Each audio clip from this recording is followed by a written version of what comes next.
నమస్తే అండి. దువ్వాడ శ్రీనివాసు,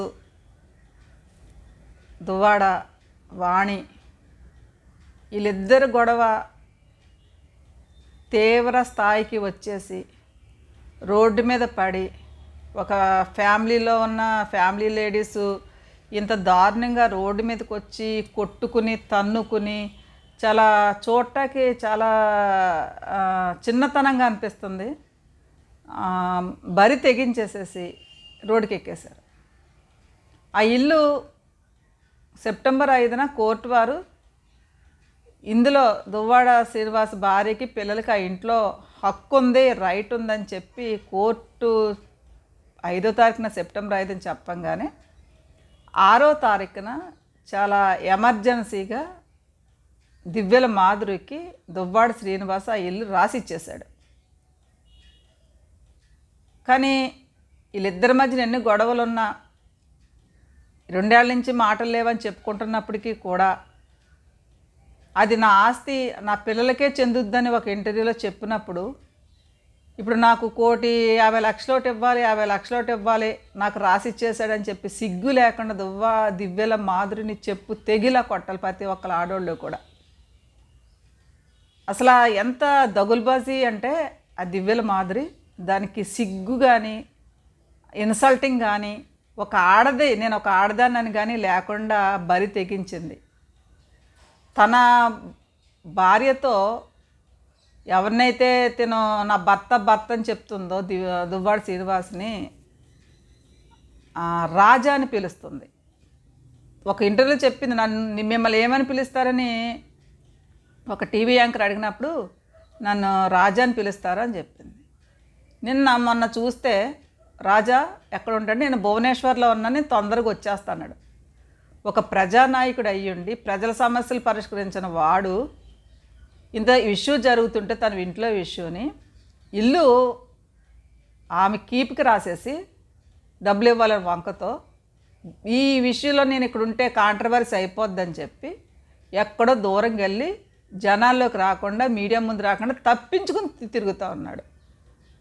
ఇక్కడ దువ్వాడ శ్రీనివాస్కి ఒక మగోడు సిగ్గు లేదు, తప్పు లేదు అని అనుకున్న ఒక ఆడదయ్యి ఉండి పబ్లిక్ గురించి కానీ తన భర్త ఉన్నాడు అమెరికాలో, ఇది సూసైడ్ నాటకం ఆడినప్పుడు నా భార్య దేవత, నా భార్య అలాంటిది ఇలాంటిదని చెప్పాడు కదా, ఆ భర్త వాడు నికృష్టుడు అని చెప్పాలి. ఎందుకంటే నా భార్య పర్ఫెక్ట్ అని చెప్పాడు. ఆ వీడియో చూస్తుండో లేదో తెలీదా మూర్ఖుడు.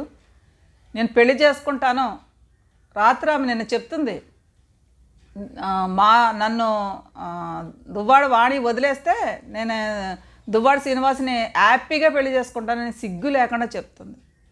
మరి ఇన్ని రోజులు కూడా లేనిపోని విషయాలు నన్ను ఇలాగా ఎఫ్ఐఆర్ కట్టింది, అలా ఎఫ్ఐఆర్ కట్టిందని మాట్లాడిన ఆ దివ్యల మాధురి దీనికి అసలు సిగ్గుందా అండి? నా వీడియో కింద పాపం కామెంట్ పెట్టారు ఒక ఆవిడ, ఏమంటే ఆవిడకి ఎవరు చెప్పేవాళ్ళు కూడా లేరు, వాళ్ళ కుటుంబ సభ్యులు కూడా చెప్పలేకపోతున్నారు ఏంటని పాపం ఆవిడ చాలా పెద్ద పోస్ట్ పెట్టారు. ఆవిడ ఒక వీడియో కింద ఇందాకే చూశాను నేను వీడియో చేసే ముందు. నిజంగా ఆమె అంత పర్ఫెక్ట్ అయి ఉండి అంత మంచి గొప్ప వ్యక్తి అయితే తన పేరెంట్సో లేకపోతే ఇంకా పేరెంట్స్ ఎవరైనా వచ్చి ఇది భార్యాభర్తల గొడవ అయితే ఇది తప్పో రైట్ అని చెప్తారు. వాళ్ళ పేరెంట్స్ కానీ లేకపోతే వాళ్ళ అత్త మామలు కానీ ఎవరైనా సరే ఒక ఎవరో ఒక పొలిటీషియన్ కోసం తన ఇంట్లో లక్షల కోట్ల రూపాయలు పట్టుకెళ్ళి పార్టీల కోసం ఖర్చు పెడుతుంది, వాడింట్లోనే ఉంటుంది అన్నప్పుడు ఈమెకి ఎవడు సపోర్ట్ చేస్తాడు? ఈవిని తప్పని అడిగేవాడికి ఎవడో లేడు. ఎంత అన్పార్లమెంటరీ వర్డ్స్ మాట్లాడుతుందంటే చాలా దారుణంగా మాట్లాడుతుంది. తన ఆ ఇంట్లోనే ఉన్నారు దువ్వాడ శ్రీనివాస్ తల్లి తిను కూడా ఆ ఇంట్లోంచే గత కొద్ది రోజులుగా ఆ ఇంట్లోనే ఉన్నారు, అది అందరికీ తెలుసు. కానీ నేను ఇవాళ వచ్చాను, నిన్న వచ్చాను, ఇప్పుడు ఇల్లు కొనుక్కున్నాను కాబట్టి వచ్చాను అంటంట. అలాగే ఆ ఇల్లు స్థలము ఎవరైతే అమ్మారో ఆ వ్యక్తికి వీళ్ళు ఇంకా 50,00,000 వరకు డబ్బు ఇవ్వాలంట. అతను చాలామంది మీడియా ముందు బాధపడుతూ ఉన్నాడు, నన్ను వీళ్ళందరూ కలిపి నన్ను ఇబ్బంది పెడుతున్నారే అని చెప్పి అతను బాధపడుతూ ఉన్నాడు. ఒక ప్రజానాయకుడు ఉండి ఒక ఆడది సిగ్గు లేకుండా బరి తెగించి మాట్లాడుతూ ఉంటే అది తప్పు అని కంట్రోల్ చేయటం మానేసి, అంటే వీళ్ళకి నిజంగా వీళ్ళిద్దరికి కూడా దువ్వాడ శ్రీనివాస్ అన్న ఆయనకి కానీ ఈ దివ్యల మాదిరికి కానీ సిగ్గు శరమో లేదు. ఒక 60 ఏళ్ళ వయసు ఉందని అతనికి కానీ, మరి దీనికి 35 ఏళ్ళు అని చెప్తున్నారు. ఇది మెచ్యూర్డ్ లేని ఏజ్ కూడా కాదు. ఇది కూడా సిగ్గు శరమ లేదు. మీడియా ముందు పబ్లిక్గా నేను పెళ్లి చేసుకుంటాను దువ్వాడ శ్రీనివాస్ అని చెప్తుంటా. ఇలాంటి నీతిమాలిన కుక్కని, ఇలాంటి ఆడదాన్ని, ఇలా బరి తెగించిన అడ్డగాడిదని ఎవరు కూడా ఏమీ చేయలేం. మనలాంటి వాళ్ళు మాట్లాడినా మనం మాట్లాడే వర్డ్స్ అన్పార్లమెంట్ వర్డ్స్ మనకి చిరాకు అనిపిస్తుంది. ఇంత చిరాకు, ఇంత గలీజ్ అనిపిస్తుంది అన్నమాట. ఎందుకంటే నేను పెళ్లి చేసుకుంటానని పబ్లిక్గా ఎప్పుడో చెప్పింది, ఇప్పుడు చెప్పడం కాదు, చెప్పింది. ఇంకా నేను మొన్న అక్కడ జరిగిన విషయంలో అయితే చెప్తుందన్నమాట, దువ్వాడ శ్రీనివాస్ని వాణి విడాకులు ఇచ్చేస్తే నేను పెళ్లి చేసుకుంటానని చెప్పి. ఇలా చెప్తున్నప్పుడు మాధురి పేరెంట్స్ ఏమైపోతారని కానీ, మాధురి అత్తమామ ఏమైపోతారని కానీ, మాధురి భర్త వాడు ఆడింగోడ్లా అయిపోయాడు ఆడేమైపోతాడని కానీ, దీనికి ఉన్న 3 పిల్లలు వాళ్ళు ఏమనుకుంటారని కూడా దీనికి అసలు ఎలాంటి ఫీలింగ్లు లేవు. ఎలాంటి ఫీలింగ్లు లేవు. ఒక రోడ్డు మీదకి బరి తెగించేసి వచ్చింది. ఇలాంటి ఆడదాన్ని మనం ఏమీ చేయలేము. ఇంకా ఇలా బరి తెగించిన ఆడదాన్ని కూడా మనం ఏమీ చేయలేము. ఇలాంటి దాని గురించి మాట్లాడుకుంటాం కూడా చిరాకే. కానీ మాట్లాడుకోకపోతే మనం తప్పుని తప్పుగా చూపించకపోతే ఇంకో మంది తప్పుడు రాసుకెళ్ళి ముందుకు వచ్చి ఇలానే బిహేవ్ చేస్తారు. ఎంతోమంది వాళ్ళ సమస్యని బయట పెట్టుకోలేక ఇలాంటి ప్రతి అడ్డగాడిదలు ఉంటారు. కానీ వాళ్ళు బయట పెట్టుకోలేక, రోడ్డు మీదకి ఎక్కలేక, ఆ సమస్యను ఏం చేయాలో తేల్చుకోలేక వాళ్ళు సతమతం అయిపోతూ ఉంటే, ఇప్పుడు ఇది దివ్యల మాదిరికి ఇల్లు రాసిచ్చినట్టుగా ఇంకా మిగతా వాళ్ళు కూడా దువ్వాడ శ్రీనివాసే ఇలా చేయగలేది, ఒక రాజకీయ నాయకుడు, ఒక ఎమ్మెల్సీ, మనం ఇంకో ఆడదాన్ని ఫ్యామిలీ పెట్టుకుంటే తప్పేంటి, ఇంకో ఆడదానికి నా ఆస్తి రాసిస్తే తప్పేంటి, ఇంకో ఆడదానితో సెపరేట్గా ఇల్లు తీసుకుని తప్పేంటి, అంటే ఎమ్మెల్యే అయితే ఒక న్యాయం, ఎమ్మెల్సీ అయితే ఒక న్యాయం, మామూలు ప్రజలకైతే ఒక న్యాయం అని చెప్పి ప్రతి ఒక్కరు బరి తెగిస్తారు.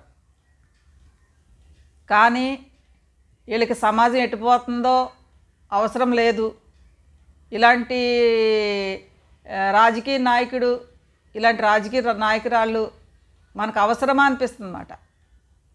ఏదేమైనప్పటికీ కూడా ఈ దివ్యల మాదిరి అనే ఆమెకి అటు చెప్పేవాళ్ళు ప్రజలు బుద్ధి చెప్పలేకపోతున్నారు, అక్కడ ఉన్న గవర్నమెంట్ బుద్ధి చెప్పలేకపోతుంది, ఫ్యామిలీ మెంబర్స్ బుద్ధి చెప్పలేకపోతున్నారు. మళ్ళంటి వాళ్ళను యూట్యూబ్లో చూసి మనకి ఫైర్ వచ్చి మనమేదో మాట్లాడుతున్నాం తప్పించి, కానీ ఇలా మాట్లాడాలని ముందుకు కూడా ఎవరో రారు కూడా ఇలాంటి ఆడదాని గురించి. మనకి చెత్త ఎందుకు అనుకుంటూ ఉంటారు. ఎందుకంటే మన విజయవాడ మునిగిపోయి వరదల్లో నానా బాధలు పడుతూ ఉన్నారు జనాలు అన్నీను.